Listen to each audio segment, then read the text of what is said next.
news comes first. This is ABC 7 with breaking news.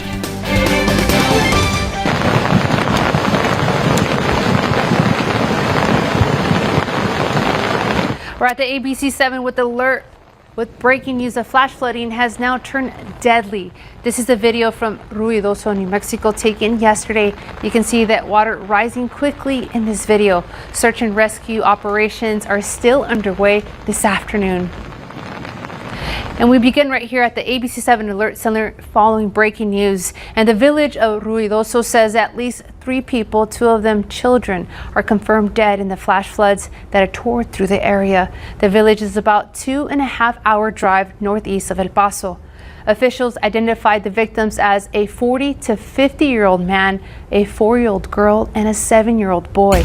Live from Dallas-Fort Worth, this is WFAA News. Right now at 5, new details on the deadly Texas floods, what we're learning about the victims and those first hours of recovery. And tonight, how the governor is setting the stage for state action. We've just received new details on a deadly police shooting in East Dallas, caught on camera. Tonight, neighbors describe the chaos before the gunshots.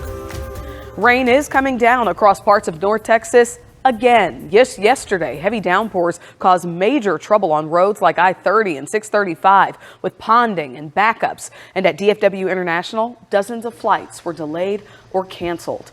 I'm here with Chief Meteorologist Pete Delkus now. And Pete, the question is, do we have a repeat of that tonight? Live from KSAT 12, the 6 o'clock news starts right now. The scale of what happened in the Texas Hill Country last week seen from space. Take a look at this. Satellite photos show before and after the deadly flooding in Kerr County. Before, there were trees and lush greenery, now gone or mangled, leaving dirt and destruction in its wake. For days, we've been talking about the amount of rainfall that caused this in the Hill Country. More water than flows over Niagara Falls in one day. Thank you for joining us here at 6. It's been a long few days as people in the Hill Country deal with all that devastation. And there are more hard days to come, certainly, but we are continuing to share the stories of Texans helping Texans. Here is what we know so far. At least 118 have been confirmed dead so far, 95 of those in Kerr County. At least 173 are missing, but that's just the ones that have been reported missing. Oh no! Oh my gosh! Life-changing flooding in just 90 minutes. As soon as I saw dumpsters and propane tanks come down the road, I started screaming, get everybody out, get everybody out. A wall of water swept up homes, vehicles, and debris, and it stole the lives of 3 people, including 2 young children. I don't think there's anything that anybody could have done to stop this water. Now a community that has seen so much devastation is back in recovery mode, picking up the pieces of their resilient mountain town. It took all my life to build this business, and we're going to keep it. This is KOB4 Night Beat. And good evening, New Mexico. I think if you did not see all of the video of what happened, it would really be hard to believe the utter devastation in Ruidoso. Yeah, the flooding yesterday quickly and sadly turned deadly. Cassie Foote is in Ruidoso tonight with more on the parents who tried to save their 2 children who unfortunately did not make it. Before we get to her, though, there are still a lot of questions as the tragedy continues. Right now, at 10. Total devastation like a war zone. And deadly flash flooding in Ruidoso, a man and 2 children killed. We got a rope around him, and then we picked him up. We pulled him on top of the bag. A daring rescue in the devastation and how you can help. In Texas, stories of survival and loss. I can climb higher, but I'm okay. Are you high? The ongoing search for survivors as time runs out. A city bus driver charged after a deadly stabbing. Did produce a knife and stabbed the individual. What investigators say led to the attack.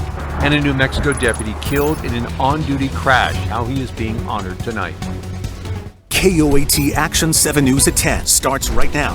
3 people dead, including 2 children, after flash flooding in Ruidoso. The flash flood hit yesterday afternoon after heavy rain fell over wildfire burn scars near Ruidoso.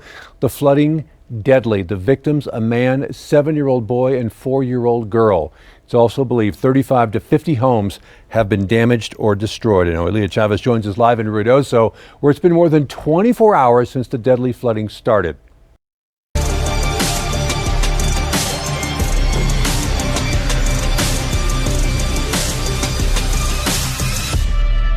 Tonight, the aftermath in Ruidoso. Deadly flash floods turned a mountain getaway into a scene of devastation. 2 children and a man are confirmed dead, and 1 person is still missing. More rain could be on the way.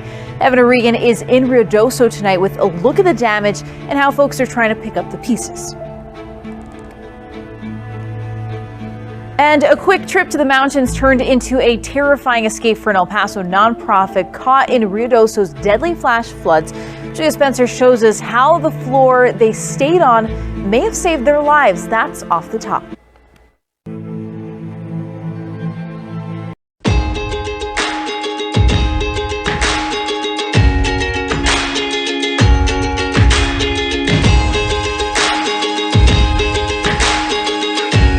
I'm WRTV's Nadja Woods, showing you how a local youth camp is highlighting entrepreneurship, and they're doing it through urban gardening. From the big picture on your national weather to what's happening in your neck of the woods. Today at News 10 First Alert Weather, have your trusted forecast. So you're always prepared for whatever comes your way. Here's a look at the stories happening in your neighborhood. Addressing traffic safety concerns. East Lansing Police holding a town hall to hear from neighbors about the issue. I'll tell you what they have to say. Clean energy credits ending. I'm diving into the big beautiful bill's impacts on clean energy and what it means for our neighbors' energy bills. Jackson's Thayer Marine goes up in flames, shutting down the US 127 Wednesday morning.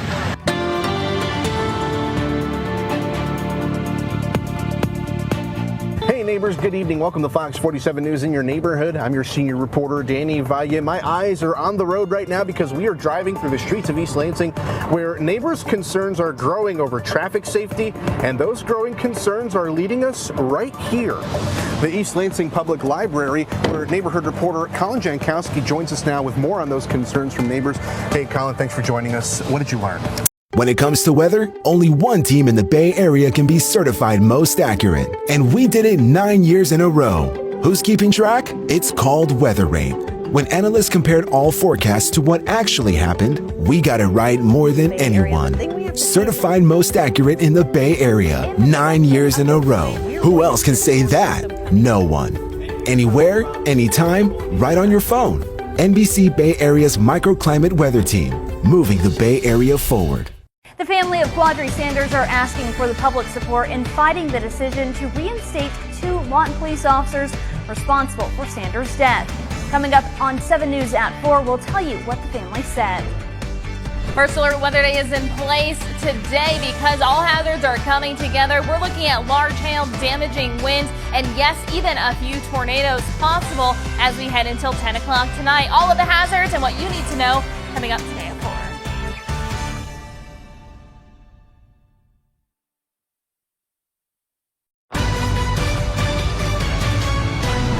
The Lawton Community Theater's production of Matilda begins this week. Coming up at 4, we're going to have representatives from LCT in studio to discuss the upcoming show. Today has been hot. Heat advisories and excessive heat warnings are in place for most counties until 9 tonight. Thankfully, the heat will crack over the next few days, but at the cost of severe storms tomorrow afternoon and evening. All of that plus a 7-day forecast at 4. Now at 7, we continue to follow breaking news: clashes between federal agents and protesters after a farm was raided in Ventura County. We are live with the latest. Plus, the father of 3 U.S. Marines who was arrested by federal agents now set to be released on bail. We will hear from one of his sons in an NBC4 exclusive. And we had another hot day across the region, but we do have relief in sight. I'll show you what we're looking at as we head into the weekend coming up. You're watching NBC4 News at 7 with breaking news. And we begin at 7 with that breaking news. Clashes between protesters and federal agents at a farm in Ventura County. Good evening, everyone. I'm Colleen Williams. That standoff coming after federal agents went to the farm and then detained workers there. Those protests are still happening right now. Hi, everybody. I'm Jen Phillips. A fan of South Plains politics? You are in the right place. Another week of national news, but this is a local politics show. So let's talk about what everything happening across the country means for us here in the Hub City. Here's Talking Points. From the studios of KMAC Television in Lubbock, your local election headquarters. This is Talking Points.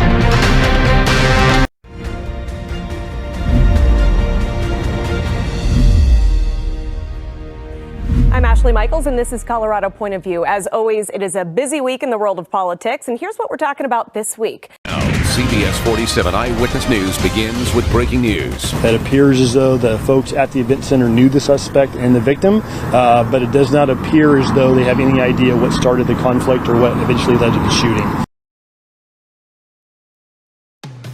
It's time to take a break and enjoy a cup of the WIFR Morning Blend. Well, good morning and welcome into the Blend. It's 9 o'clock on this Thursday, the 10th day of July. I'm Andy Gannon.